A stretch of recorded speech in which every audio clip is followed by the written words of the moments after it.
Bonjour, peuple de Dieu, nous sommes là. Comme d'hab, c'est notre devoir, c'est votre devoir aussi de répandre cette parole à travers le monde entier. Via les réseaux sociaux, c'est le seul média qui existe pour l'instant. Donc voilà, l'évolution aussi nous aide de la technologie. Ça nous aide à avancer avec la parole de Dieu. Mais avant tout, nous allons invoquer notre Dieu. Lui qui dit, invoque-moi, je vous répondrai. Prions l'Éternel. Merci Seigneur, nous te bénissons.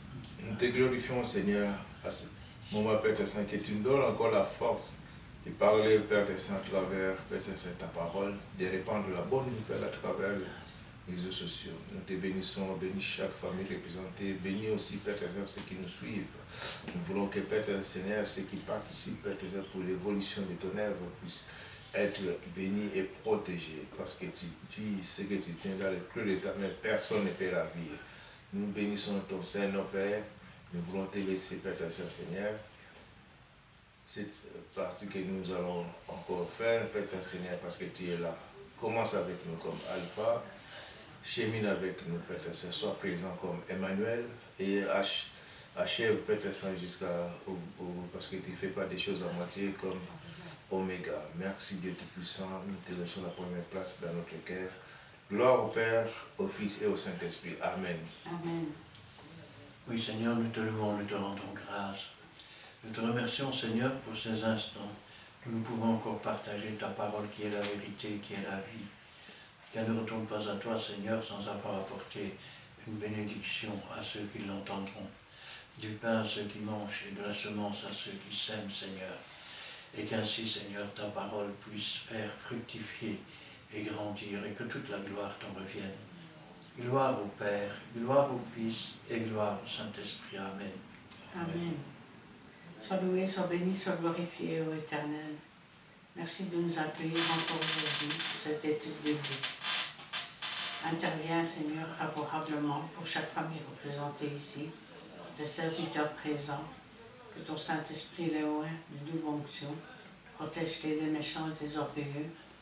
Visite aussi tous ceux qui te sont fidèles à travers les réseaux sociaux. Travaille leur cœur afin qu'ils puissent t'accepter comme sauveur et maître. Remplis-les aussi de sagesse, d'intelligence et de discernement, afin, Seigneur, qu'ils comprennent ta parole qui est vraie, qui est une lampe sur notre sentier. Nous nous attendons à toi, ô mon Dieu, car tu es tout pour nous. Tu es notre Dieu, tu es notre Père, tu es notre salut de chaque jour, en qui nous avons confiance. Parle, Seigneur, nous t'écoutons et que toute la gloire t'en revienne. Gloire au Père, au Fils et au Saint-Esprit. Amen. Nous voici encore un jour nouveau, un sujet aussi nouveau. C'est-à-dire, nous avançons, mais il y a des vidéos qui sont sur YouTube. Pensez-y, regardez, posez des questions et vous allez participer et aider à cette étude biblique, Père Seigneur. Que Dieu encore bénisse ceux qui sont intéressés pour l'avancement de ton œuvre. Vous trouverez des vidéos dans l'adresse de Christian Delso, D-E-L-S-A-U-X, sur YouTube. Donc, sur place, venez à l'église, nous sommes à Péniel. Nous sommes une église de la Fraternité évangélique des Pentecôtes Péniel. Nous sommes à Montigny-600 Charleroi, rue Paul Johnson, numéro 55, code postal 6061, Montigny-600. Et nous voulons vraiment que venez partager, venez aussi, si vous ne serez pas venus poser des questions pour nous aider aussi. Et cette œuvre, c'est l'œuvre du Seigneur lui-même, parce que ça aide aussi beaucoup de ministères. On a vu les gens poser des questions, sortir avec des réponses exactes, même si nous sommes toujours bibliques, nous épuisons tous dans la Bible. Aujourd'hui, nous allons parler de la vanité. Pasteur Christian. Alors d'abord, la vanité, c'est quoi? La vanité, ce sont des choses qui sont vaines, c'est-à-dire qui sont inutiles, des choses qui sont frivoles, des choses qui sont futile. Et pour commencer, nous pouvons prendre dans le livre des psaumes, chapitre 4, et les 4 premiers versets. Nous lisons la parole de Dieu dans le livre des psaumes, chapitre 4, versets 1 à 4. Quand je crie, réponds-moi, Dieu de ma justice. Quand je suis dans la détresse, sauve-moi. Aie pitié de moi, écoute ma prière. Fils des hommes, jusqu'à quand ma gloire sera-t-elle outragée? Jusqu'à quand aimerez-vous la vanité? Cherchez-vous le mensonge? Sachez que l'Éternel s'est choisi un homme pieux. L'Éternel entend quand je crie à lui. Amen. Quand nous regardons attentivement ce psaume, ce n'est pas un psaume ordinaire. Déjà, c'est un psaume du roi David. Le roi David qui était rempli du Saint-Esprit et qui pouvait dire « Ma coupe déborde ». Regardez ce qu'il dit. « Quand je crie, réponds-moi, Dieu de ma justice. Quand je suis dans la détresse, sauve-moi, aie pitié de moi, écoute ma prière. » Ça, c'est la parole de David. Et puis maintenant, le ton change. Le Seigneur parle au travers de lui. Fils des hommes, jusqu'à quand ma gloire sera-t-elle outragée? Jusqu'à quand aimerez-vous la vanité, les choses inutiles, les choses qui ne servent à rien? Chercherez-vous le mensonge? Quand on cherche la vanité, on cherche aussi souvent, je vais dire, l'orgueil. Et puis, pour obtenir l'orgueil, parfois on va jusqu'à mentir. C'est-à-dire qu'on devient hautain. Sachez que l'Éternel s'est choisi un homme pieux. Et regardez ce qu'il dit maintenant. L'Éternel entend quand je crie à lui. Nous avons un Dieu quand on lui parle. Vous savez, souvent, quand on entre dans la prière, c'est toujours la même chose. On parle, on parle, on parle. Il faut savoir de temps en temps faire silence pour pouvoir écouter, pour pouvoir entendre. Ainsi, dans plusieurs textes, nous avons des prophètes. Rappelez-vous que David était prophète, puisqu'il a dit, mon Seigneur a dit à mon Seigneur, assieds-toi à ma droite jusqu'à ce que je fasse de tes ennemis ton marchepied. Il a dit aussi, ton oint ne verra pas la corruption. Et Pierre dira, vous savez tous que le tombeau de David est ici, et qu'il a vu la corruption. Il parlait de la résurrection de Jésus-Christ. David était prophète. Et quand il ouvrait la bouche et qu'il priait, il y avait d'un côté sa prière, et puis toujours dans les paroles qui sortaient, il y avait les paroles que Dieu adressait à son peuple. Et quand je pense à cela, je dis, Seigneur, combien aujourd'hui sont dans la vanité, c'est-à-dire dans la nullité, dans les choses qui ne servent à rien, dans des choses que Dieu n'a pas dites. Alors, tromper ou escroquer son prochain, et la richesse disparaît comme le sable. Pourquoi? Parce que c'est une richesse vaine et inutile. Nous sommes dans le Proverbe 21, versets 2 à 9. Nous lisons la parole de Dieu dans le livre des Proverbes, chapitre 21, les versets 2 à 9. Toutes les voies de l'homme sont droites à ses yeux, mais celui qui pèse le cœur, c'est l'Éternel. La pratique de la justice et de l'équité, voilà ce que l'Éternel préfère au sacrifice. Des regards hautains et un cœur qui s'enfle, c'est cette lampe des méchants ce n'est que péché. Des projets de l'homme diligent ne mènent qu'à l'abondance. Mais celui qui agit avec précipitation n'arrive qu'à la disette. Des trésors acquis par une langue mensongère sont une vanité fugitive et l'avant-coureur de la mort. La violence des méchants les emporte parce qu'ils refusent de faire ce qui est juste. Le coupable suit des voies détournées, mais l'insensé agit avec droiture. L'innocent. Oui, l'innocent plutôt. Mais l'innocent agit avec droiture. Mieux vaut habiter à l'angle d'un toit que de partager la demeure d'une femme querelleuse. Toutes les voies de l'homme sont droites à ses yeux. La Bible, elle va dire autrement. Elle va dire que quand on n'a pas l'amour de la vérité, on reçoit un esprit pour croire au mensonge. Et à partir de là, eh ben, toutes les voies, même mensongères, semblent droites aux yeux de ceux qui le font. Mais celui qui pèse les cœurs, c'est l'Éternel. Dieu sonde les cœurs et les reins. Dieu connaît nos pensées.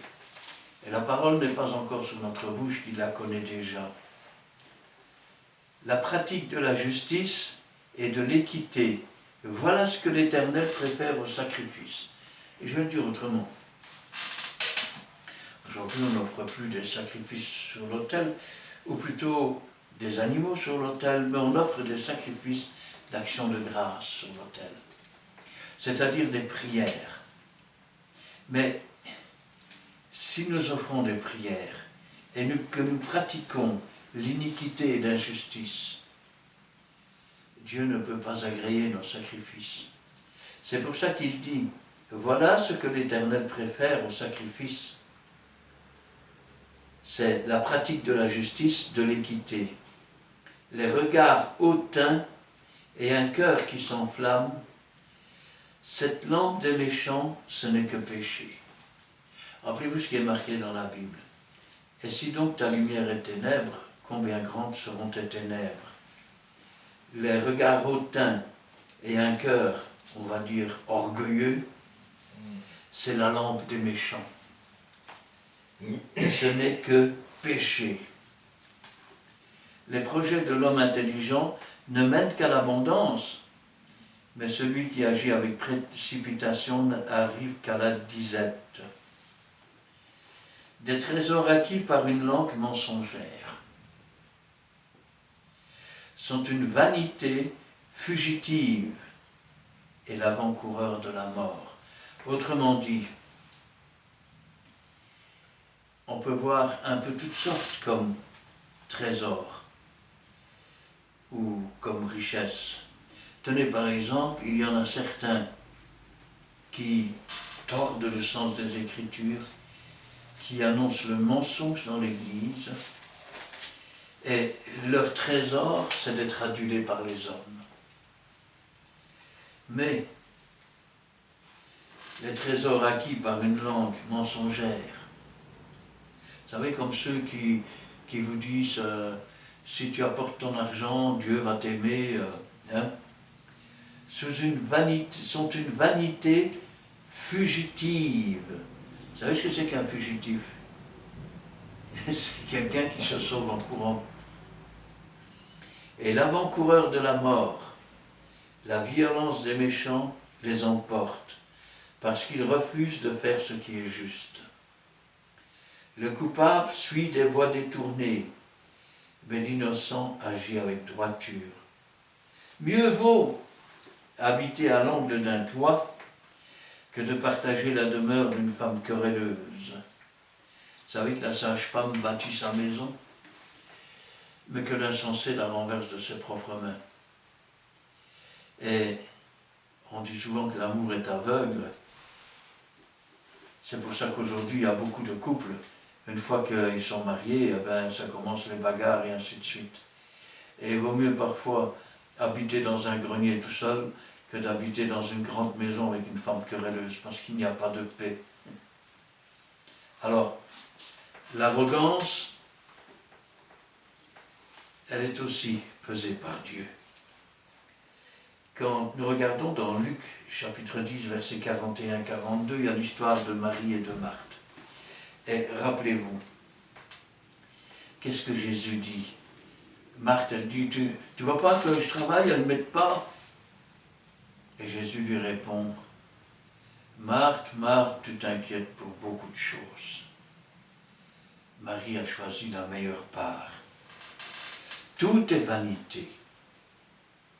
Nous sommes dans l'Ecclésiaste, chapitre 1, et les 14 premiers versets. Nous lisons la parole de Dieu dans le livre d'Ecclésiaste, chapitre 1, versets 1 à 14. Parole de l'Ecclésiaste, fils de David, roi de Jérusalem. Vanité des vanités, dit l'Ecclésiaste. Vanité des vanités, tout est vanité. Quel avantage revient-il à l'homme de toute la peine qui se donne sous le soleil? Une génération s'en va, une autre vient, et la terre subsiste toujours. Le soleil se lève, le soleil se couche, il soupire après le lieu d'où il se lève de nouveau. Le vent se dirige vers le midi, tourne vers le nord, puis il tourne encore et reprend les mêmes circuits. Tous les fleuves vont à la mer, et la mer n'est point remplie. Il continue à aller vers le lieu où il se dirige. Toutes choses sont en travail au-delà de ce qu'on peut dire.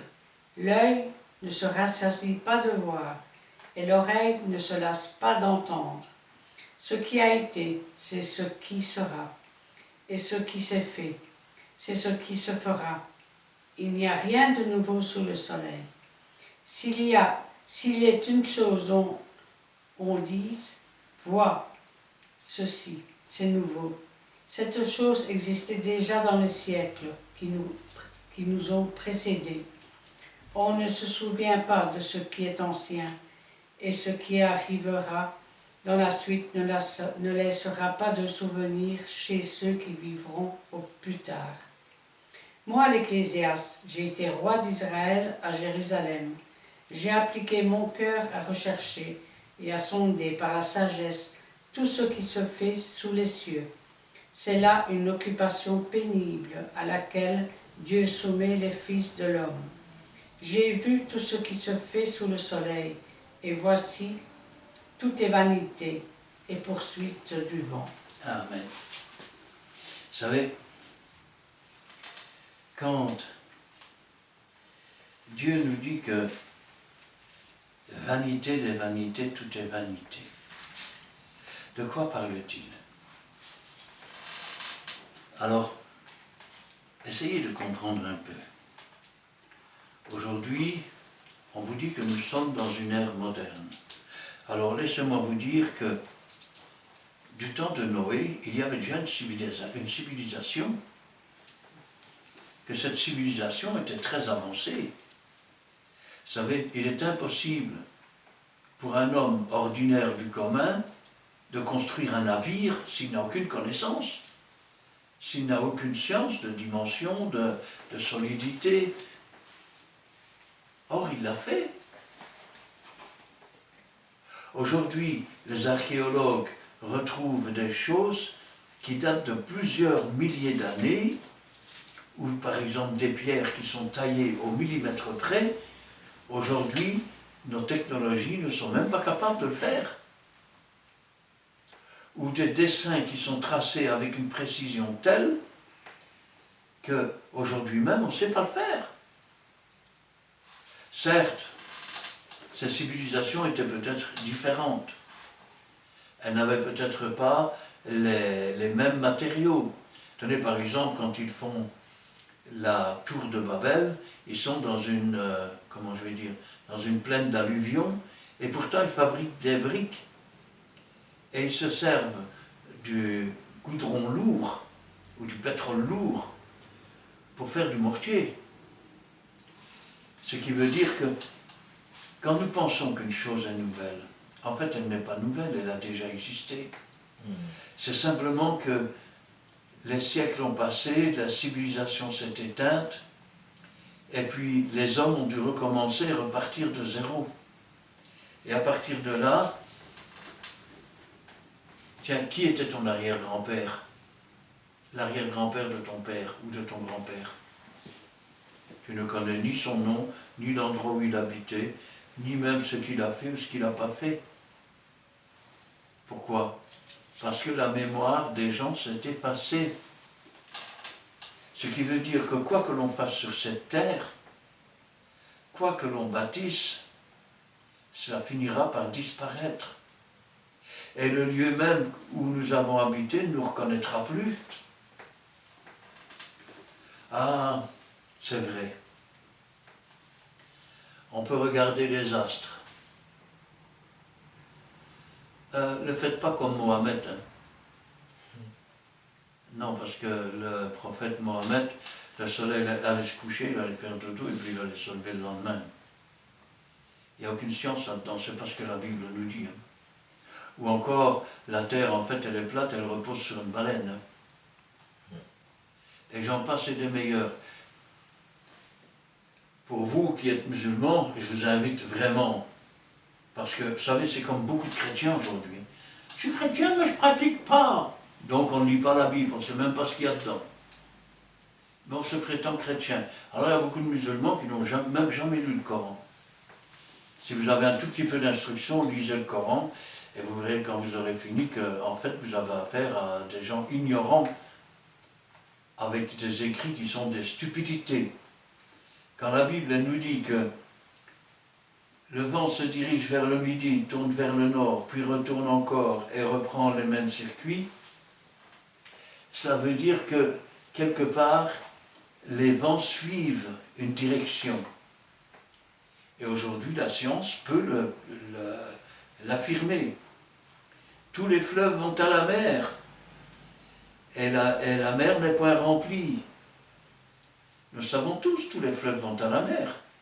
Le soleil évapore l'eau, il fait les nuages, la pluie retombe et elle retourne. C'est des circuits.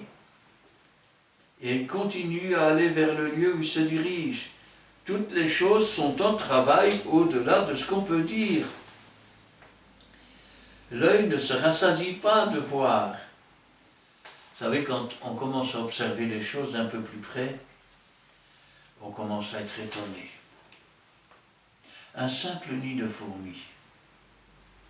Et vous voyez les ouvrières qui se mettent au travail, et vous voyez les soldats qui sont autour des ouvrières pour les protéger.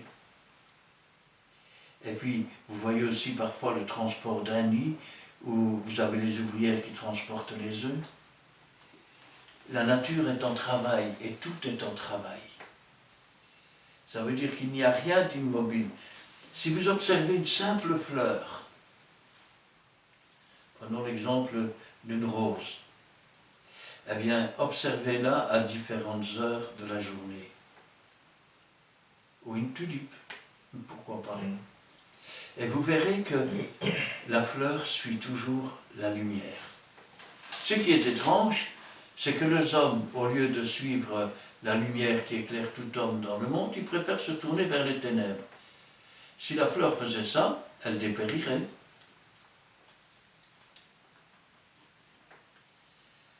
L'oreille ne se lasse pas d'entendre.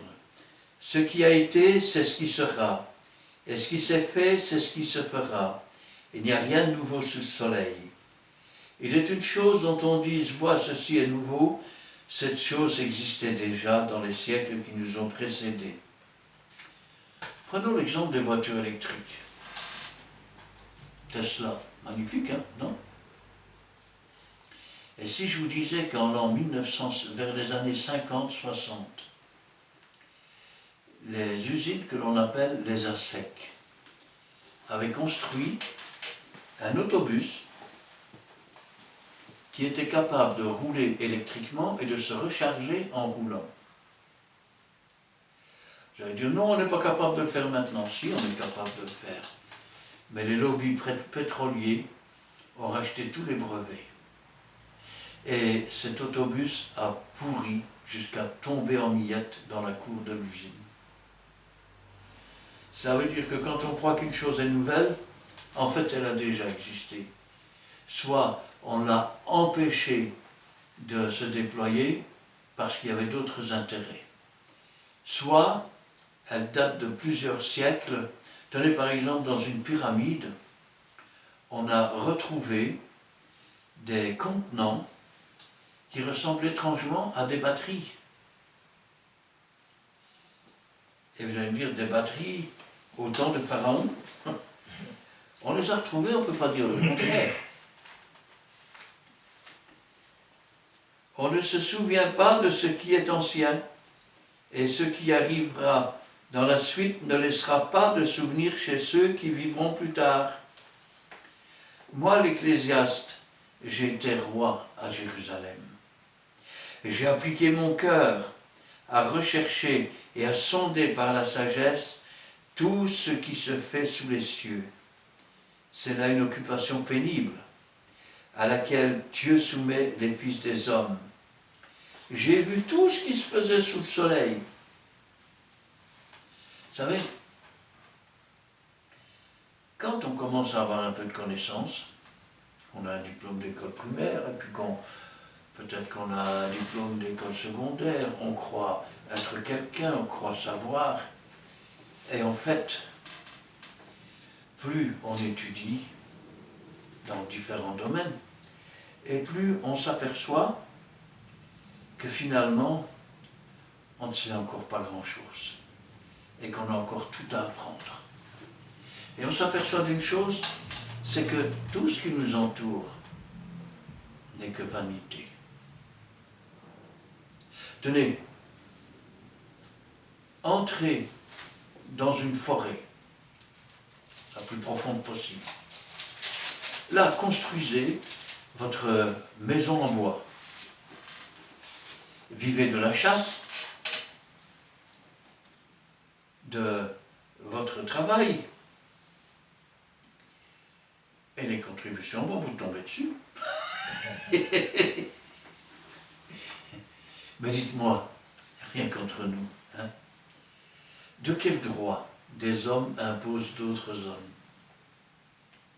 Quand vous avez acheté une terre qu'elle vous appartient, de quel droit on vous demande encore de payer des impôts? Quand vous avez acheté une maison qu'elle vous appartient, de quel droit on vous oblige à payer des impôts? Quand vous donnez ce que vous avez payé et pour lequel vous avez payé les impôts à vos enfants, de quel droit on vient encore les dépouiller? Il n'y a rien de nouveau sous le soleil. De tous les temps, des dictateurs se sont élevés, comme rois, comme ministres, comme tout ce que vous voulez.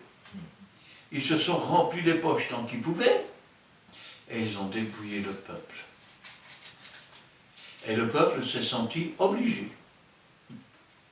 Il n'y a rien de nouveau sous le soleil, on a seulement oublié. J'ai appliqué mon cœur à rechercher et à sonder par la sagesse tout ce qui se fait sous les cieux. C'est là une occupation pénible à laquelle Dieu soumet les fils des hommes. J'ai vu tout ce qui se faisait sous le soleil, et voici tout est vanité, poursuite de vent. Vous vous levez le matin, regardez un peu sur le quai des trains et dans les rues. Les gens courent, les gens sont pressés. Ils ont peur d'arriver en retard. Ils ont peur d'être punis. Ils sont dans la crainte du matin au soir. Il n'y a rien de nouveau sous le soleil. Et tout ça pourquoi? Pour une minute, ils sont esclaves. Frère, vous êtes contre les gouvernements, vous êtes contre...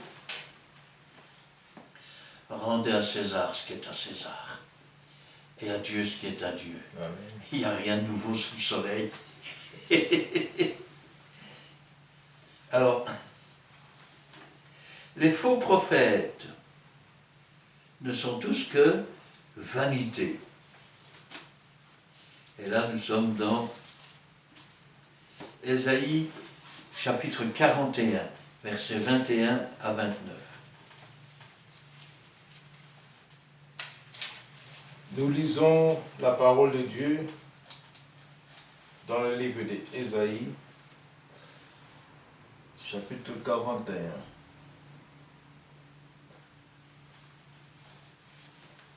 Le verset 9 à 21, c'est pas ça? Bon, 41, c'est le verset 21 à 29. Plaidez votre cause. Nous sommes dans le livre Ésaïe 41, les versets 21 à 29. Plaidez votre cause, dit l'Éternel. Produisez vos moyens de défense, dit le roi de Jacob.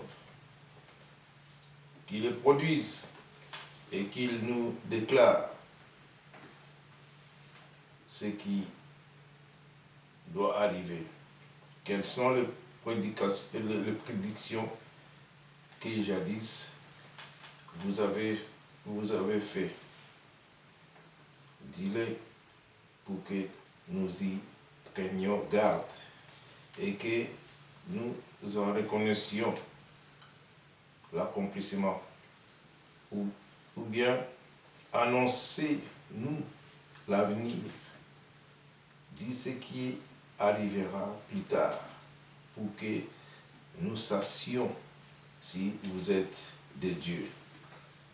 Faites seulement quelque chose de bien ou de mal pour que nous les voyions et regardions ensemble.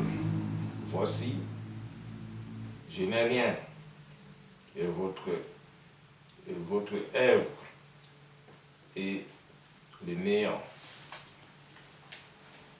C'est une abomination que de se complaire à nous, à vous.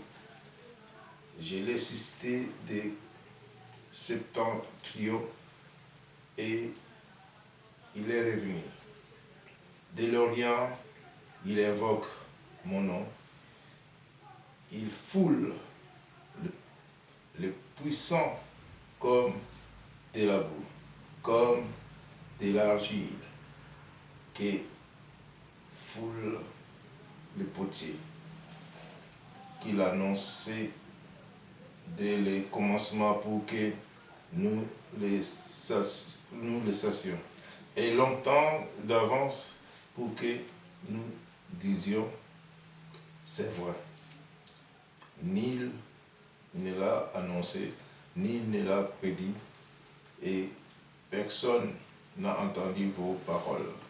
C'est moi, le premier qui ai dit à Sion, le voici,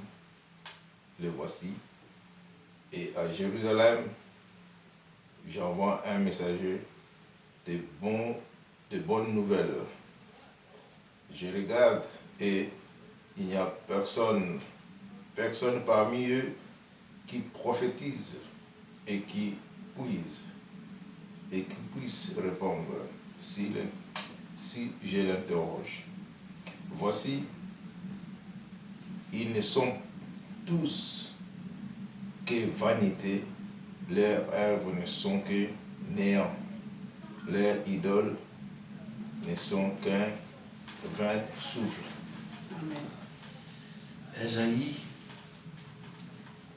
parle, et il parle des faux prophètes, c'est-à-dire des gens, vous savez, il y en a plein aujourd'hui. Vous avez des gens qui attendent la catastrophe, et puis quand la catastrophe arrive, eh bien, ils vous disent, je l'avais annoncé, je l'avais dit, et ceci, et cela. Et regardez bien. Vous allez voir que Dieu parle à ceux qui sont dans la vanité, mais Dieu parle aussi à ceux qui sont parvenus à la connaissance de sa parole. Amen. Plaidez votre cause, dit l'Éternel. Produisez vos moyens de défense, dit le roi de Jacob. Qu'il les produise et qu'il nous déclare ce qui doit arriver. Quelles sont les prédictions que jadis vous avez faites? Dites-le pour que nous y prenions garde. Autrement dit, il les met au défi.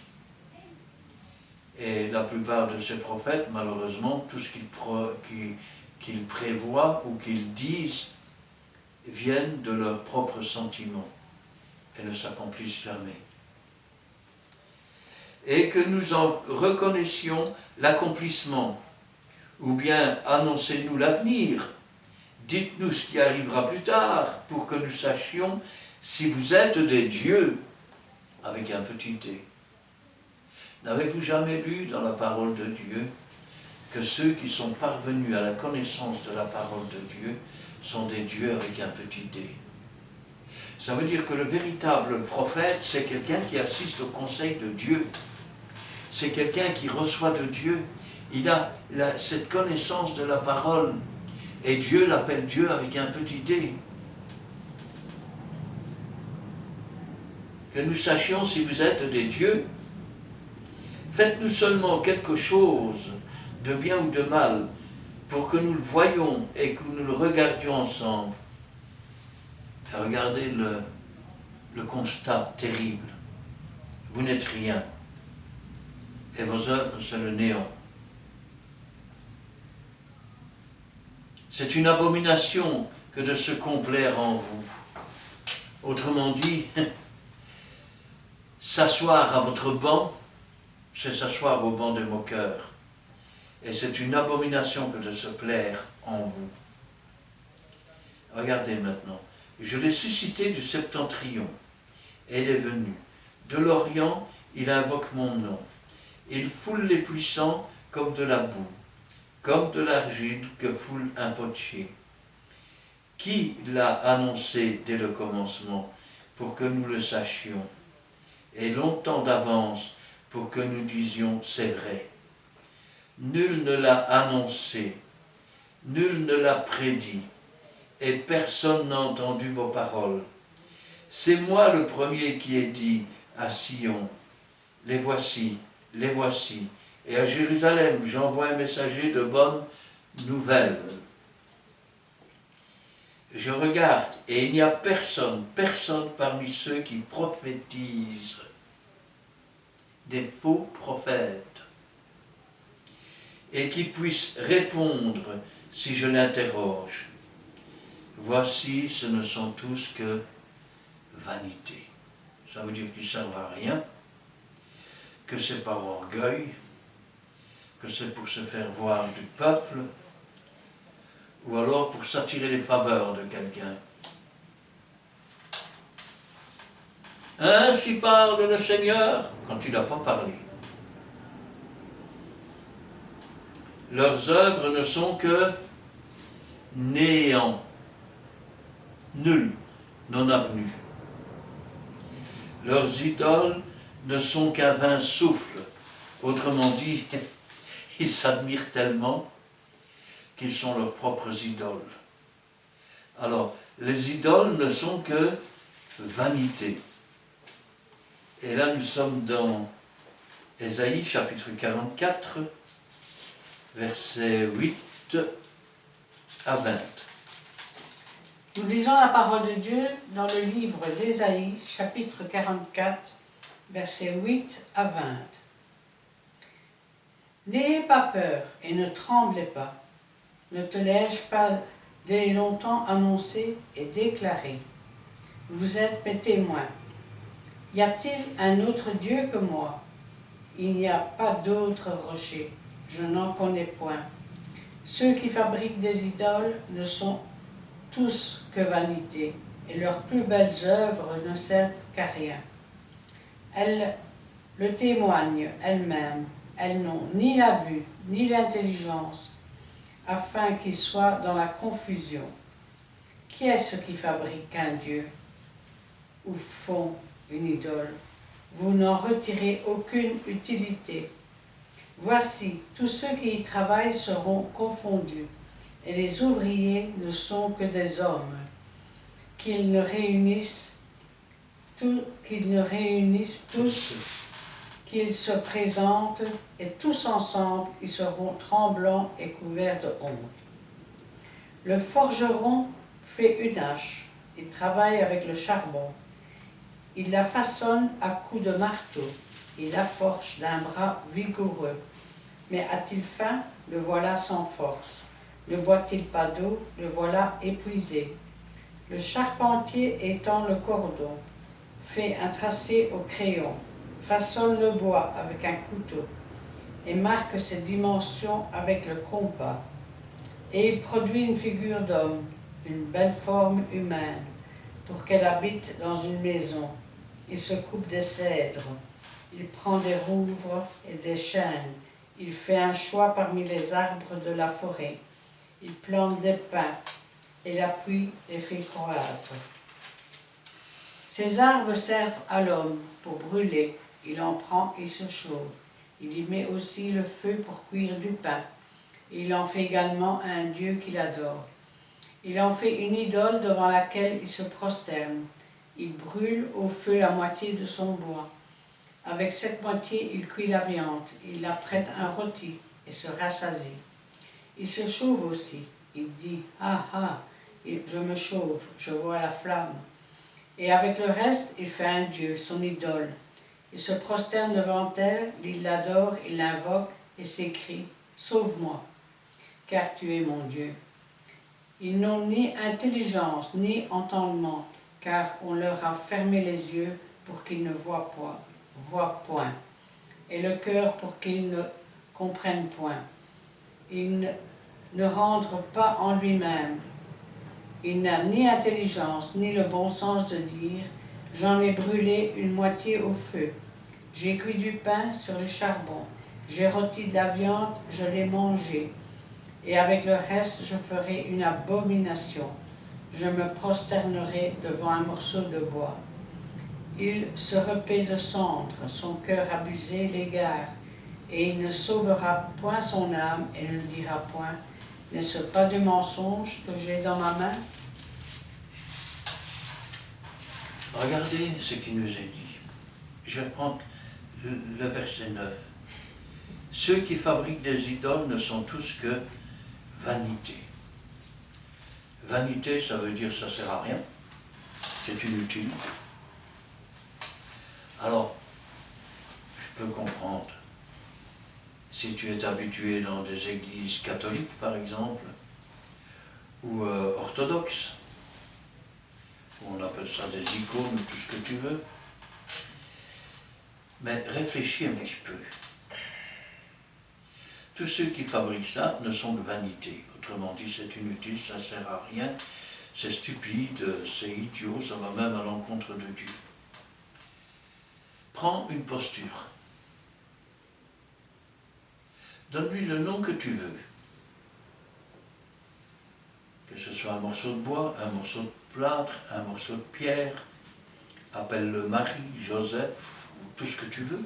Pierre, Paul, Jacques, Jean. Ce n'est jamais qu'un morceau de bois, un morceau de pierre, un morceau de plastique. C'est une belle forme humaine qui a été fabriquée pour que tu la mettes dans ta maison. Pour que tu t'agenouilles devant un morceau de bois, un morceau de plastique, un morceau de fer, et que tu lui dises « Tu es mon Dieu », maintenant réfléchis. Si tu ne prends pas ta posture, et si tu ne la portes pas, elle ne bougera pas de place. Sauf si le chat grimpe sur le meuble et qu'il la fait tomber. S'il y a le feu dans ta maison, si tu ne la sauves pas des flammes, ta posture ne se sauvera pas. C'est un objet, ce n'est pas un Dieu. Elle a des yeux, mais elle ne voit rien. Elle a une bouche, mais elle ne parle pas. Des oreilles, elle n'entend pas. Elle a des pieds, elle ne marche pas. Elle a des mains, elle ne bouge pas. Donc, ça sert à quoi? C'est de la vanité. Je vais te dire une chose. Ça va peut-être encore te vexer, mais réfléchis bien. Le vase pour mettre des fleurs est plus utile que ta posture. Parce que ta posture, elle ne sert à rien, elle ne t'apporte rien, et elle ne fera rien pour toi. La seule chose qu'elle aura fait, c'est enrichir peut-être une église ou un magasin. Et ceux qui fabriquent tous ces idoles ne sont que vanité. Ce qui veut dire que ces idoles, elles aussi, elles ne sont que vanité. Ça veut dire qu'elles ne servent à rien, elles n'apportent rien. Mais ce qui est encore plus grave, c'est ce qui nous est dit à la fin. Il ne dira pas, il n'a ni l'intelligence ni le bon sens de dire « J'en ai brûlé une moitié au feu, j'ai cuit du pain sur les charbons, j'ai rôti de la viande, j'en ai mangé, et avec le reste je ferai une abomination. » Ça veut dire quelque chose qui est abominable, quelque chose, je veux dire en français, qui est dégueulasse. Aux yeux de Dieu, c'est dégueulasse, c'est dégoûtant de faire ça. Je me prosternerai devant un morceau de bois, de pierre ou de plastique ou de métal. Il se repaît de ses cendres. Son cœur abusé. Tous ceux qui vous poussent à vous agenouiller devant des postures, devant des statues, ils abusent de votre crédulité. Il ne sauvera point son âme et ne dira pas « N'est-ce pas du mensonge que j'ai dans la main ?» Toutes ces postures, toutes ces statues ne sont que mensonges. Aujourd'hui, on ne le voit plus tellement bien, mais regardez un peu une cathédrale. Sur les cathédrales, ils n'ont pas enlevé, c'est trop haut. Déjà, vous avez des démons qu'on appelle des gargouilles, des démons qui sont dessinés partout. Autrefois, ils étaient même sur les églises, après ils les ont enlevés. Et sur les églises, vous avez quoi? Une croix avec un coq. C'est le signe du reniement de Jésus. Jésus avait dit à Pierre, avant que le coq ne chante, tu m'auras renié 3 fois.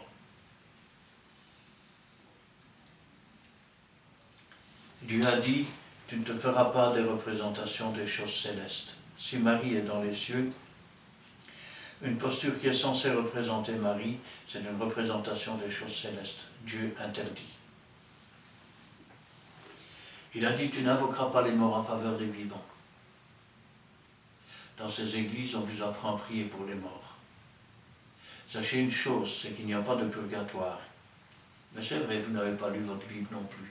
Comme certains ne lisent pas leur Coran et ne découvrent pas les absurdités. Sachez que Dieu ne demande pas de prier pour les morts. Parce qu'une fois, il est réservé aux hommes de mourir, une fois ensuite vient le jugement. Et le jugement, c'est quand la lumière est venue dans le monde et qu'ils ont préféré les ténèbres. Tous ceux qui fabriquent des idoles ne sont que vanité, ces postures ne sont que vanité. Et tous ceux qui les adorent sont en abomination devant Dieu. Alors, les coutumes des hommes ne sont que vanité. Et là, nous sommes dans Jérémie, chapitre 10, versets 1 à 9, pardon. Nous lisons la parole de Dieu dans le livre de Jérémie.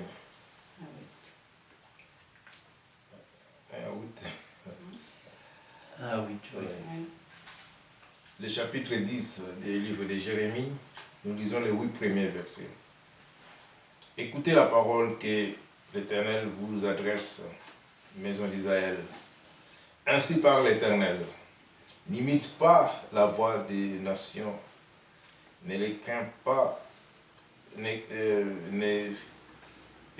crains pas les signes du ciel, parce que les nations les craignent. Car les coutumes du peuple ne sont que vanité. On coupe le bois dans la forêt, la main de l'ouvrier le travail avec la hache, on l'embellit avec de l'argent et de l'or, on les fixe avec des clous et des marteaux pour qu'ils ne branlent pas. Ces dieux sont comme une colonne massive et ils ne parlent point. On les porte parce qu'ils ne peuvent marcher et ne les craint pas, car ils ne sauraient faire aucun mal. Et ils sont incapables de faire du bien. Nul n'est semblable à toi, ô Éternel. Tu es grand et ton nom est grand par ta puissance. Qui ne te craindrait qui ne te craindrait au roi des nations. C'est à toi que la crainte est due, car tous les sages des nations et dans tous les royaumes, nul n'est semblable à toi. Tous ensemble, ils sont stupides et insensés. Leur science n'est que vanité. C'est du bois. Écoutez la parole que l'Éternel adresse. Maison d'Israël. Israël veut dire lutteur avec Dieu. Ainsi parle l'Éternel. N'imitez pas la voix des nations et ne craignez pas les signes du ciel. Vous savez, il y a des gens qui craignent des signes du ciel. Tenez par exemple, si la lune est un peu rougeâtre, on vous chante que la lune est en sang. Alors qu'ils ne comprennent pas le sens des prophéties et des Écritures. Si maintenant vous commencez à regarder le ciel, alors vous ne sommerez jamais. Pourquoi? Parce que vous aurez peur qu'il pleuve. Vous aurez peur qu'il fasse trop chaud. N'imitez pas la voix des nations et ne craignez pas les signes du ciel, parce que les nations les craignent, car les coutumes des peuples ne sont que vanité. Ça veut dire que ces coutumes, c'est inutile.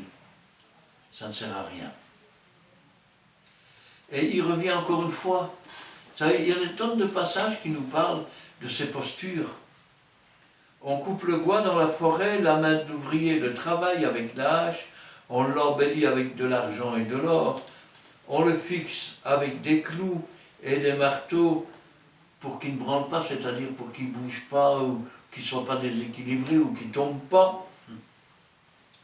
Ces dieux sont comme une colonne massive, et ils ne parlent pas. On les porte parce qu'ils ne peuvent marcher. Ne les craignez pas parce qu'ils ne sauraient faire aucun mal. Et ils sont incapables de faire du bien. Autrement dit, écoute, si tu as des sous à dépenser pour une posture, achète-toi plutôt une chaise, au moins te servira à t'asseoir. Que là, elle ne te servira à rien. Nul n'est semblable à toi, ô Éternel. Tu es grand, et ton nom est grand par ta puissance. Qui ne te craindrait, roi des nations? C'est à toi que la crainte est due. Quand on parle de craindre Dieu, en fait, c'est prendre connaissance de l'amour qu'il nous a manifesté. Et en réponse à cet amour qu'il nous a manifesté, c'est la crainte de lui déplaire. Vous savez, pas comme dans les années 1600, 1700, où vous aviez des curés, vous devrez craindre Dieu, si vous ne le craignez pas, vous allez voir ce qui va vous arriver. Remarquez, il est écrit que personne sur la terre ne se fera s'appeler Père. C'est la première chose qu'ils font. Ils se font appeler mon Père. Nul n'est semblable à toi, ô Éternel, tu es grand, et ton nom est grand, par ta puissance. Qui ne te craindrait, roi des nations? C'est à toi que la crainte est due, car parmi les sages des nations, et dans tout leur royaume, nul n'est semblable à toi.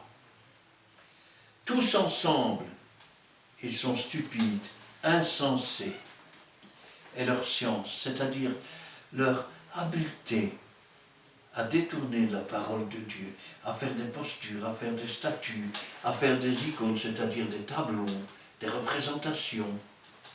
Leur science n'est que vanité. C'est du bois, c'est du plâtre, c'est du fer, c'est du plastique, c'est tout sauf Dieu. La création elle-même est soumise à la vanité, à cause des hommes, entendons-nous bien. Et là nous sommes dans, petit instant, Romains chapitre 8, versets 16 à 25. 25. Ah non, 23, c'est ça? Oui. Nous lisons la parole de Dieu dans le livre aux Romains, chapitre 8, versets 16 à 23. L'Esprit lui-même rend témoignage à notre esprit que nous sommes enfants de Dieu. Or, si nous sommes enfants, nous sommes aussi héritiers, héritiers de Dieu et co-héritiers de Christ, si toutefois nous souffrons avec lui, afin d'être glorifiés avec lui. J'estime que les souffrances du temps présent ne sauraient être comparées à la gloire à venir qui sera révélée pour nous. Aussi, la création attend-elle avec un ardent désir la révélation des fils de Dieu, car la création a été soumise à la vanité, non de son gré, mais à cause de celui qui l'y a soumise, avec l'espérance qu'elle aussi sera affranchie de la servitude, de la corruption, pour avoir part à la liberté de la gloire des enfants de Dieu. Or, nous savons que, jusqu'à ce jour, la création tout entière soupire et souffre les douleurs de l'enfantement. Et ce n'est pas elle seulement, mais nous aussi, qui avons les prémices de l'Esprit, nous aussi nous soupirons en nous-mêmes, en attendant l'adoption, la rédemption de notre corps. Nous voyons que, verset 20, la création a été soumise à la vanité. À quelle vanité a-t-elle été soumise? À la vanité des hommes, à la vanité de la religion, à la vanité du mensonge, à la vanité de l'orgueilleux qui veut absolument s'enrichir et s'il le faut, on détruit la terre et puis c'est tout. La terre souffre. Le monde souffre. Vous savez que dans le monde, les gens cherchent tout le temps.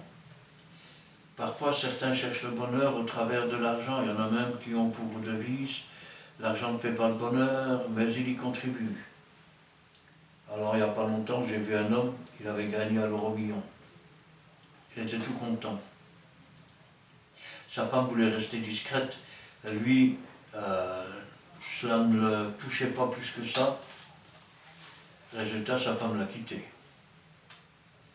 Son fils avait un plan, mais lui, il a décidé qu'il lui achèterait une maison et rien d'autre et qu'il ne rentrerait pas dans ses plans d'entreprise. Alors son fils l'a quitté. Résultat, l'argent ne fait pas le bonheur, mais il a détruit son ménage, il a détruit la relation avec ses enfants. Quand je pense à cela, je pense aussi à ceux qui pensent trouver la liberté, le bonheur dans l'amour. Sauf que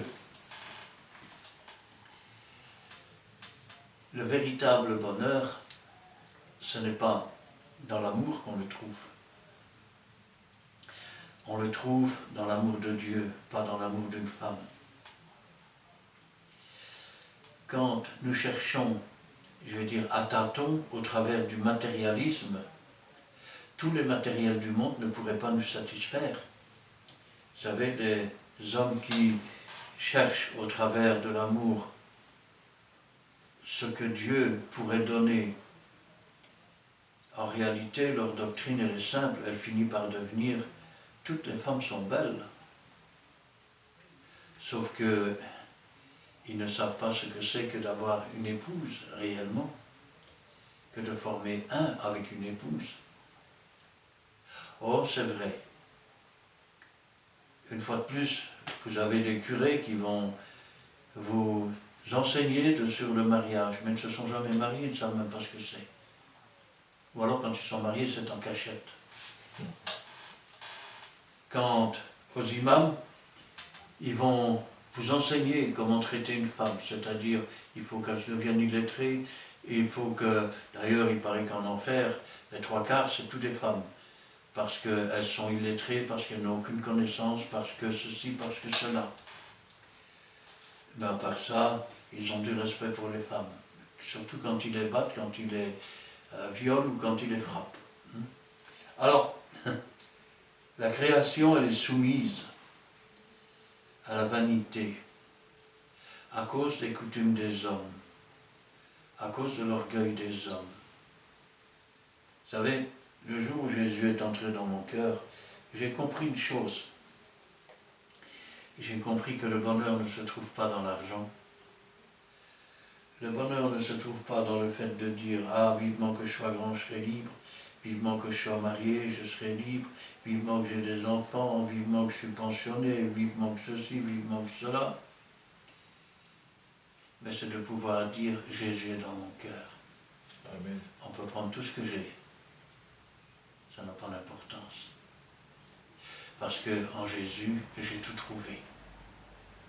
Or, si cette terre souffre, si cette terre est soumise à la vanité, si ce monde est soumis à la vanité, c'est parce qu'il y a des escrocs qui tordent le sens des Écritures, de la parole de Dieu. Il y en a d'autres qui se font passer pour des prophètes qui n'ont jamais été. Il y en a d'autres qui se font passer pour des pasteurs et qui n'ont jamais été. Et pendant ce temps-là, la vérité est foulée aux pieds. Alors que tout ce qui ressort de la parole de Dieu, c'est de la vanité. Vous savez, c'est un peu comme la fumée de cigarette. Elle sort de la bouche et puis elle disparaît. Nous sommes un souffle et nous disparaîtrons un jour. Et on pourrait dire comme cet homme qui avait agrandi ses greniers, et tout ce que tu as semé maintenant, pour qui est-ce que ça va être? Nous croyons toujours posséder ceci, posséder cela, mais nous ne possédons rien. Dieu met à notre disposition. Un jour nous disparaîtrons.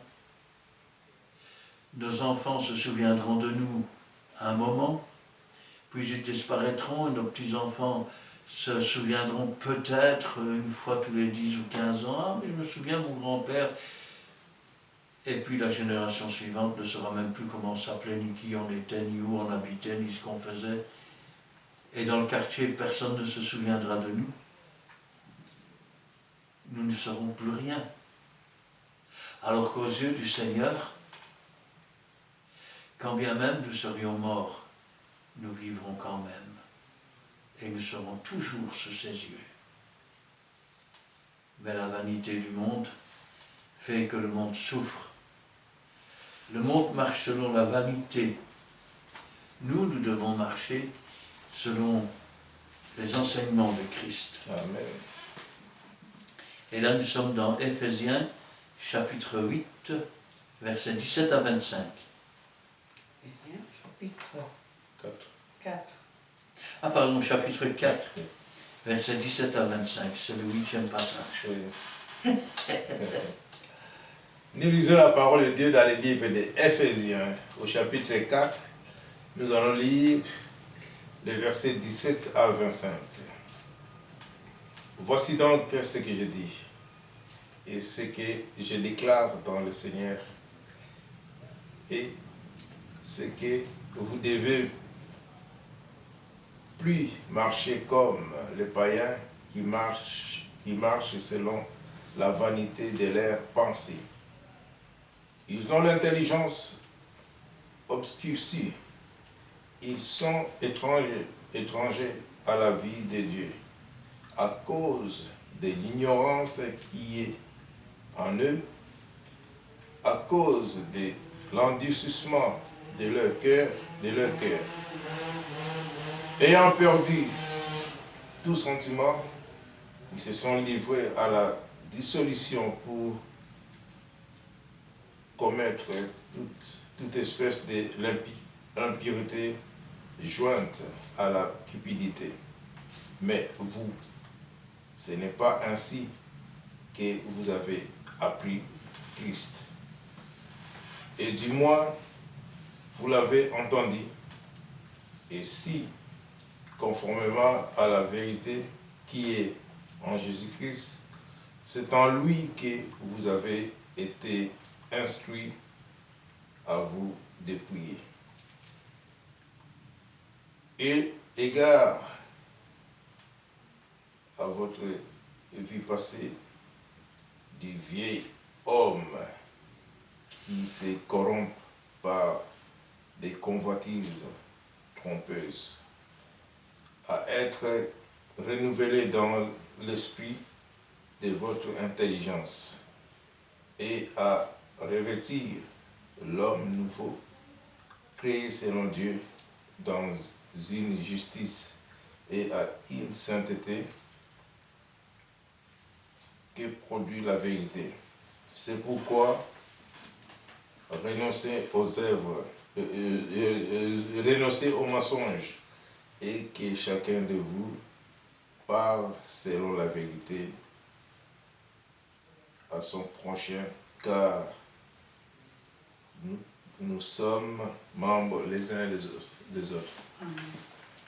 Et voici ce que je dis et ce que je déclare dans le Seigneur, c'est que vous ne devez plus marcher comme les païens qui marchent selon la vanité de leurs pensées.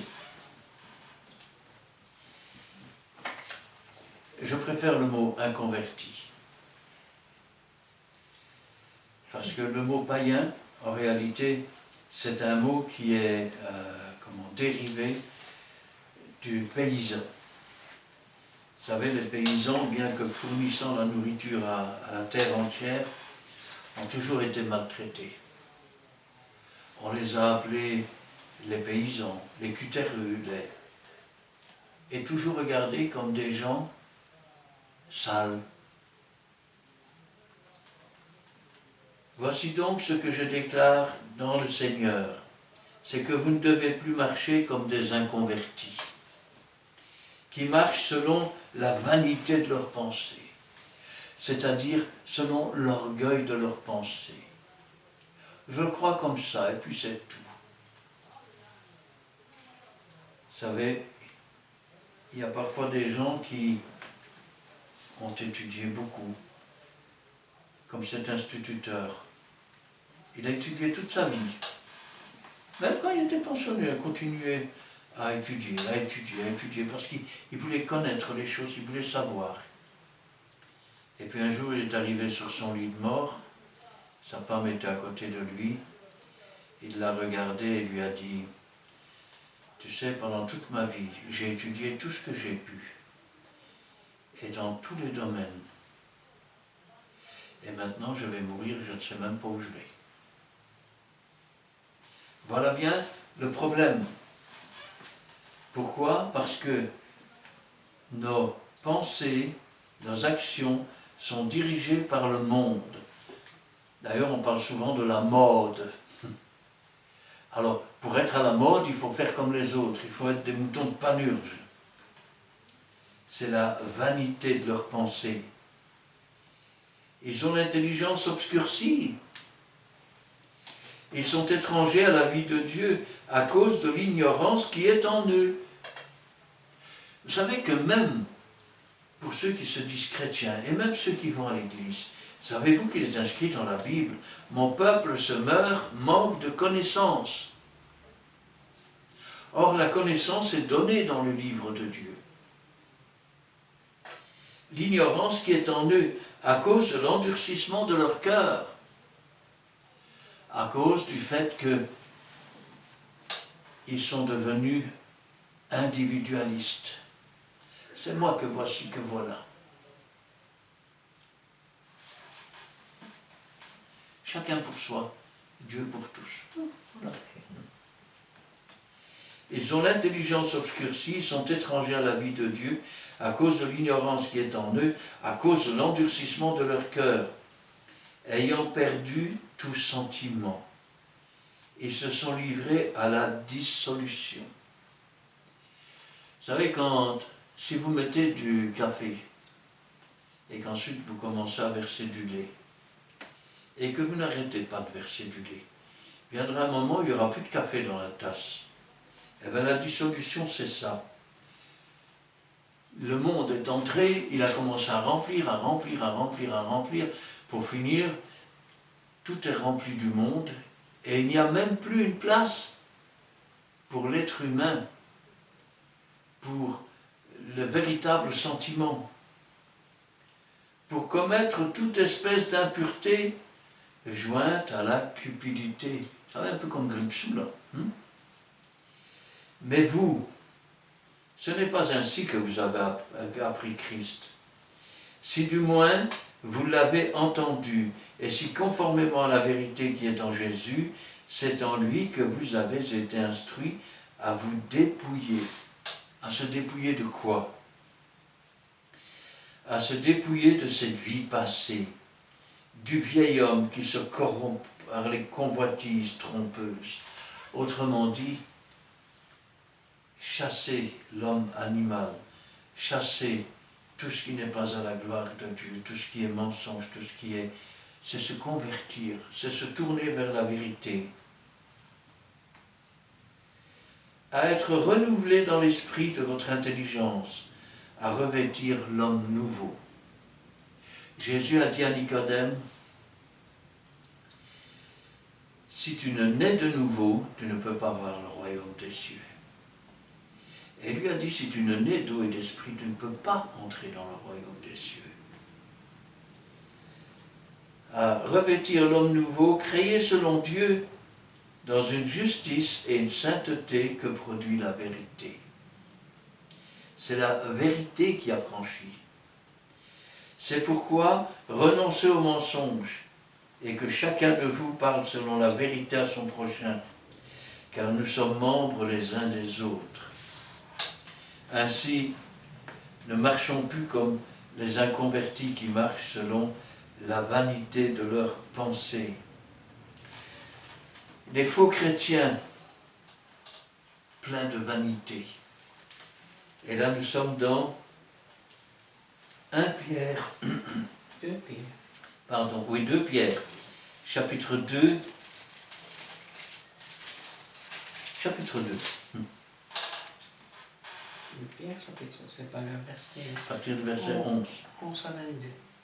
Nous lisons la parole de Dieu dans le livre de 2 Pierre, chapitre 2, versets 11 à 22. Audacieux et arrogants, ils ne craignent pas d'injurier les gloires, tandis que les anges, supérieurs en force et en puissance, ne portent pas contre elles de jugement injurieux devant le Seigneur.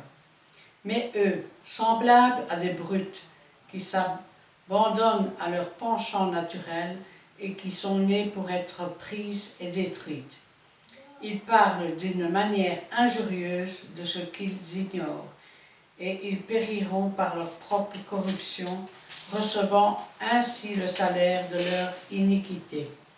Ils trouvent leur délice à se livrer au plaisir en plein jour. Hommes tarés et souillés, ils se délectent dans leur tromperie en faisant bonne chère avec vous. Ils ont les yeux pleins d'adultère et insatiables de péché.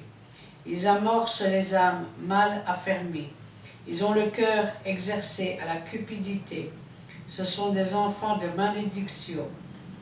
Après avoir quitté le droit chemin, ils se sont égarés en suivant la voie de Balaam, fils de Bosor, qui aima le salaire de l'iniquité, mais qui fut repris pour sa transgression, une ânesse muette faisant entendre d'une voix d'homme, arrêta la démence du prophète. Ces gens-là sont des fontaines sans eau, des nuées que chasse un tourbillon. L'obscurité des ténèbres leur est réservée. Avec des discours enflés de vanité, ils amorcent par des convoitises de la chair, par les dissolutions, ceux qui viennent à peine d'échapper aux hommes qui vivent dans l'égarement. Ils leur promettent la liberté quand ils sont eux-mêmes esclaves de la corruption, car chacun est esclave de ce qui a triomphé de lui. En effet, si, après s'être retirés des souillures du monde par la connaissance du Seigneur et Sauveur Jésus-Christ, ils s'y engagent de nouveau et sont vaincus, leur dernière condition est pire que la première, car mieux valait pour eux n'avoir pas connu la voie de la justice que de se détourner après l'avoir connu du saint commandement qui leur avait été donné. Il leur est arrivé de ce que dit un proverbe vrai. Le chien est retourné à ce qu'il avait vomi, et la truie lavée s'est vautrée dans le bourbier. Amen. Ainsi la Bible nous parle d'hommes qui n'ont de respect pour rien. Vous savez, j'ai rencontré ce genre de personnage. Je me souviens un jour, j'écoutais et il y avait un homme sur la tribune. Et en écoutant son discours, je dis, mais Seigneur, qu'est-ce qu'il est en train de faire? Il ne se rend pas compte de ce qu'il dit. Il était sur la tribune et il disait, mais moi je voudrais bien voir que le diable vienne, vous verrez ce que je lui ferai. Il insultait des gloires.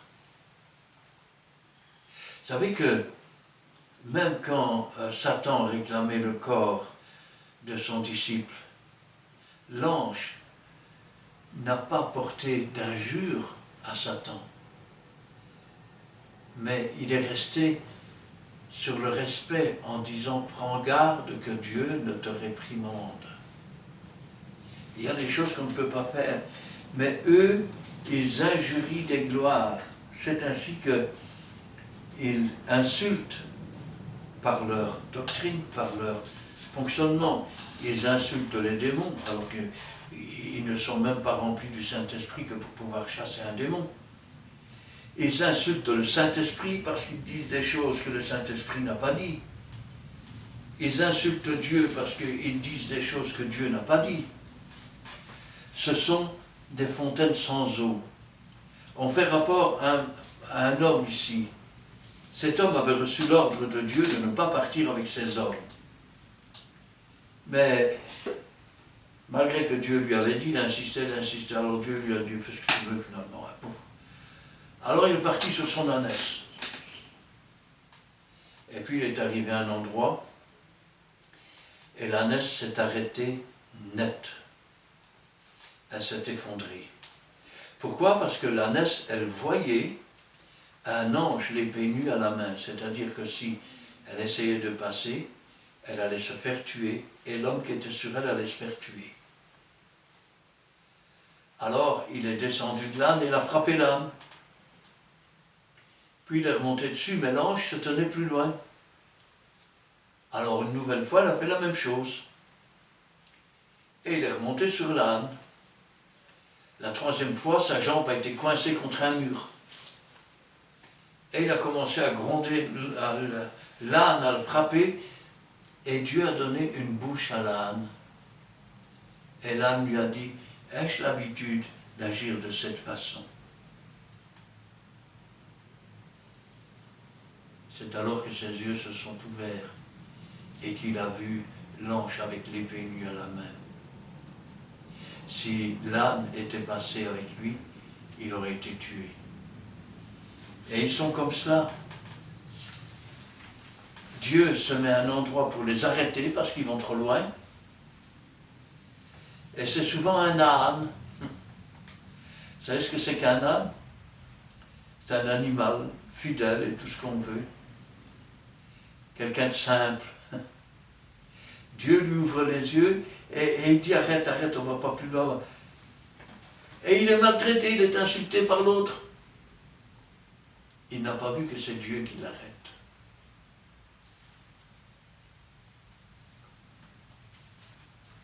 avec des discours enflés de vanité, c'est-à-dire avec des discours enflés d'orgueil.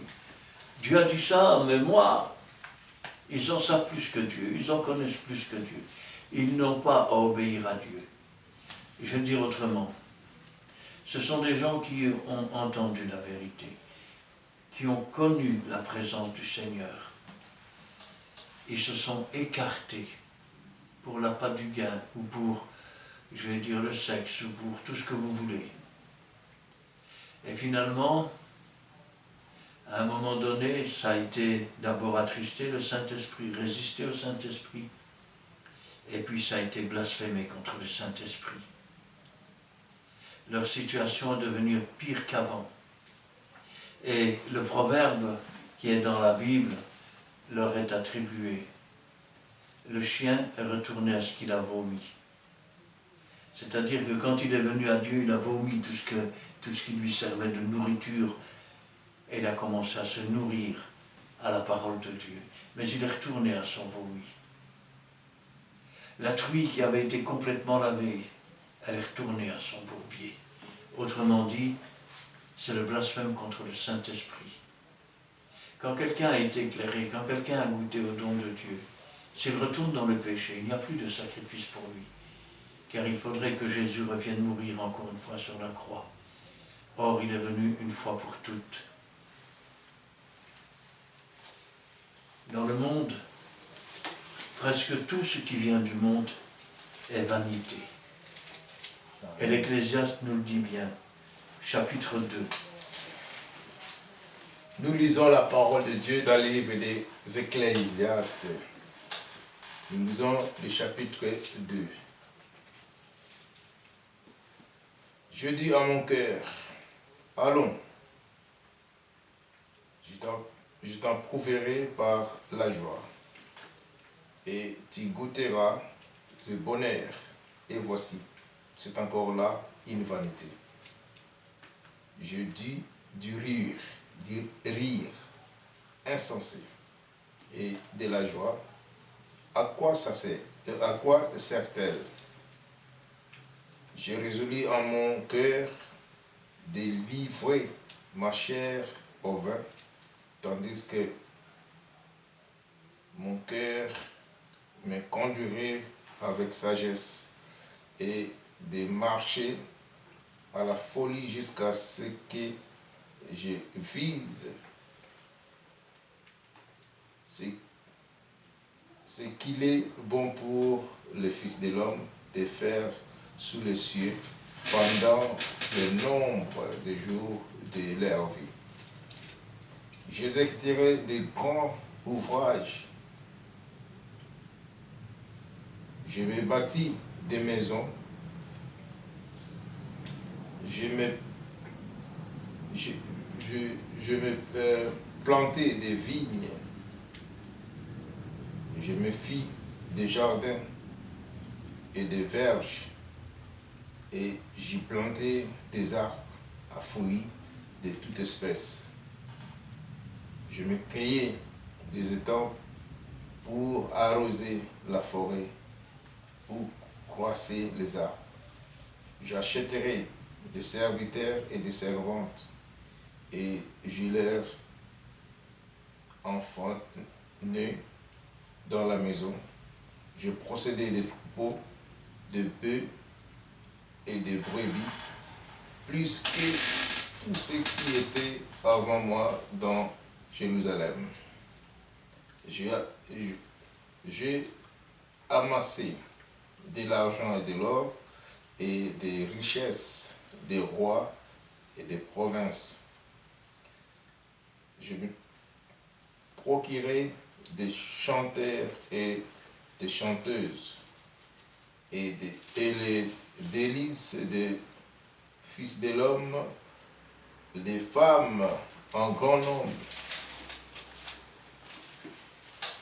Je devins grand, plus grand que tout ce qui était avant moi dans Jérusalem. Et même ma sagesse demeurera avec moi. Tout ce que mes yeux avaient désiré, je ne les en ai point privés. Je n'ai refusé à mon cœur aucune joie, car mon cœur prenait plaisir à tout mon travail. Et c'est la part qui m'en est revenue. Puis j'ai désirait plutôt tous les ouvrages que mes mains avaient faits et la peine que j'avais pris à les exécuter. Et voici, tout est vanité et poursuite des vents. Et qu'il n'y a aucun avantage à tirer de ce qu'on fait sous le soleil. Alors j'ai tourné mes regards vers la sagesse et vers la sottise et la folie. Car que ferait l'homme qui succédera au roi? Ce qu'on a déjà fait. Et je vis que la sagesse a de l'avantage sur la folie, comme la lumière a de l'avantage sur les ténèbres. Le sage à ses yeux a la tête et insensé marche dans les ténèbres. Mais j'ai reconnu aussi qu'ils ont l'un et l'autre un même sort. Et j'ai dit en mon cœur, j'aurai le même sort que l'insensé. Pourquoi donc ai-je été plus sage? Et je dis en mon cœur que c'est encore là une vanité, car la mémoire du sage n'est pas plus éternelle que celle de l'insensé, puisque déjà les jours qui suivent, tout est oublié. Et quoi? Les sages meurent aussi, bien que l'insensé. Et j'ai haï la vie, car ce qui s'est fait sous le soleil m'a déplu, car tout est vanité et poursuite des vents. J'ai haï tout le travail que j'ai fait sous le soleil et dont je dois laisser la jouissance à l'homme qui me succédera et qui sait s'il sera sage ou insensé. Cependant, il sera maître de tout mon travail, de tous les fruits de ma sagesse sous le soleil. C'est encore là une vanité. Et j'en suis venu à livrer mon cœur au désespoir à cause de tout le travail que j'ai fait sous le soleil. Car tel homme a travaillé avec sagesse et science et avec succès, et il laisse le produit de son travail à un homme qui ne s'en est point occupé. C'est encore là une vanité et un grand mal. Que revient-il en effet à l'homme de tout son travail et de la préoccupation de son cœur, objet de ses fatigues sous le soleil? Tous ces séjours ne sont que douleur et son partage n'est que chagrin. Même là, même la nuit, et son cœur ne repose pas. C'est encore là une vanité. Il n'y a de bonheur pour l'homme qu'à manger, à boire et à faire jouir son âme du bien-être au milieu de son travail. Mais je vis que cela aussi vient de la main de Dieu, qui en effet peut manger et jouir si ce n'est moi, car il donne à l'homme qui lui est agréable la sagesse, la science et la joie, mais il donne aux pécheurs les soins de recueillir et amasser afin de donner à celui qui est agréable à Dieu. C'est encore là une vanité et la poursuite du vent. L'Ecclésiaste est quelqu'un qui, quelque part, a fait des expériences. Il a goûté à tout. Et il s'est aperçu d'une chose, c'est que tout ça, ce n'était que de la vanité. Il s'est posé la question, mais à quoi ça sert? Maintenant que j'ai tout ça, quand je vais partir, celui qui va venir après moi, déjà, il n'a pas travaillé pour, il ne va pas s'en préoccuper. Autrement dit, il n'en aurait rien à faire. Alors ça servait à quoi tout ça? C'est de la vanité. Puis il continue son voyage.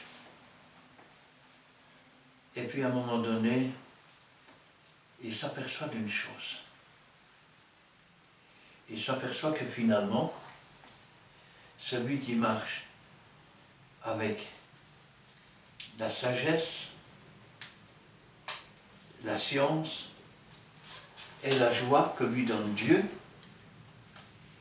eh bien, il donne aux pécheurs le soin de recueillir et d'amasser afin de donner à celui qui est agréable à Dieu. C'est encore là, pour le pécheur, une vanité et la poursuite du vent. Autrement dit, quand nous travaillons pour Dieu, c'est Dieu qui bénit. Amen. C'est Dieu qui met à notre disposition. Quand Israël a quitté l'Égypte, les Égyptiens ont offert de l'or, de l'argent et toutes sortes de choses pour le peuple d'Israël parce qu'ils craignaient Dieu. De même, quand nous marchons avec Dieu dans la sagesse, dans l'intelligence, nous n'avons pas à courir après la poursuite de la richesse ou de ceci ou de cela, car Dieu sait ce dont nous avons besoin. Il nous demande de ne pas nous inquiéter du lendemain, parce que le lendemain aura soin de lui-même. Amen. Et chaque jour suffit sa peine. Mieux vaut vivre dans la sagesse avec la sagesse. Mieux vaut plaire à Dieu et d'être aimé de Dieu et aimer Dieu que de vivre sans Dieu et de mourir sans espérance. Parce que de toute façon, même si les choses semblent égales, si le bon et le mauvais meurent, si le bon et le mauvais peuvent être riches ou pauvres, Dieu dit d'ailleurs qu'il fait pleuvoir sur les bons comme sur les mauvais, et qu'il fait luire son soleil sur les bons comme sur les mauvais. C'est pas cela qui est important, parce que tout cela c'est de la vanité. C'est-à-dire, c'est une poursuite du vent, c'est des choses inutiles. Ce qui est important, c'est que quand le souffle de notre vie sera coupé, celui qui a marché dans la sagesse de Dieu, Jésus pourra dire aujourd'hui même, tu seras avec moi dans le jardin de Dieu. Mais celui qui n'a pas marché avec Dieu, celui-là sera jeté dans la géhenne, dans le séjour des morts, dans le shéol, où il y a des pleurs et des grincements de dents. Et sa souffrance sur cette terre n'aura été que l'ombre des choses qui sont à venir. De même que la joie de celui qui est un enfant de Dieu n'aura été que l'ombre de la joie qui l'attend. Amen. Amen. Amen. Voici en l'heure et l'âge, vraiment, la vanité, tout est vanité. Ce n'est que poursuite des vents. Donc, voici, on vous laisse le temps. Posez des questions. Si vous avez encore des questions. Et n'hésitez pas à les commenter. Surtout, nous avons commencé cette aventure avec Jésus, qui nous soutient toujours, parce qu'il a dit « Je serai toujours avec vous jusqu'à la fin du temps ». Il ne nous laisse jamais, il est toujours avec nous, il nous donne la force. Même si vous êtes là, faites rentrer ces vidéos dans vos familles, partagez et puis likez. Vraiment, ce n'est pas pour avoir le nombre de vues, pour avoir l'argent, mais nous, c'est pour évangéliser, pour répandre la parole de Dieu. Donc, nous avons commencé par une prière, nous pouvons aussi terminer par une prière. N'oubliez pas les adresses qui vous a été données. Sur YouTube, il y a toutes les vidéos, plus de 500 vidéos qui sont là. Donc, likez et puis surtout abonnez-vous comme ça, quand bien même on mettra d'autres vidéos, vous allez en recevoir en premier. Donc, à l'adresse de Christian Delisseau, Delisseau c'est D-E-L-S-A-U-X. Sur place, nous sommes à Péniel. Venez partager aussi cette bonne nouvelle. Vous ne serez pas déçus. Et puis nous sommes une église, la Fraternité évangélique des Pentecôtes Péniel. Donc, vous serez donc les bienvenus parmi nous. Nous avons commencé par une prière. Aussi, nous pouvons terminer par une prière. Amen. Prions l'Éternel. Merci, Éternel Dieu, nous te disons merci pour ces beaux moments que nous venons de passer en toi et pour toi, Éternel Dieu. Avec toi, nous faisons toujours des exploits, nous faisons toujours des succès avec toi, Éternel Dieu. Nous voulons avancer avec toi parce que ta main droite nous soutient dans notre Père Seigneur, étude biblique. Tu es là toujours pour nous soutenir, pour que Père Seigneur, le peuple puisse comprendre quelque chose. Parce que c'est toi qui dis, enseigner cette parole aux hommes capables de l'enseigner aussi aux autres. On a déjà vu, Père Seigneur, les hommes prendre, Père Seigneur, un des sujets que nous avons mis dans YouTube et faire un enseignement.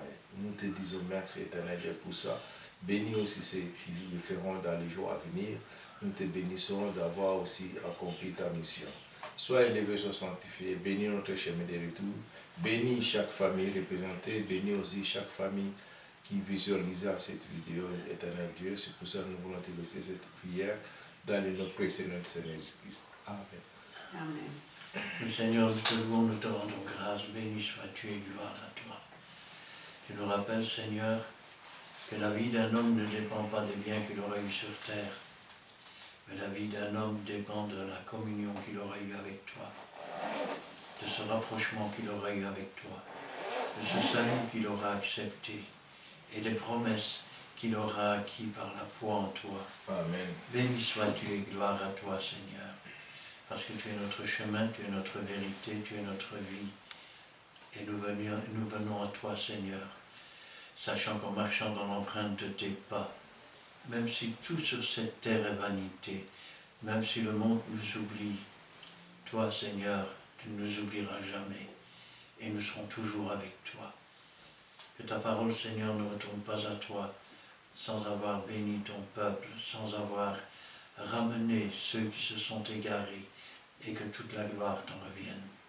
Gloire au Père, gloire au Fils et gloire au Saint-Esprit. Amen. Amen. Amen. Merci Seigneur pour cet instant béni par ta présence. Merci pour cette étude biblique que tu as apportée à notre connaissance par la puissance de ton Saint-Esprit, qui nous a donné la révélation de ta parole.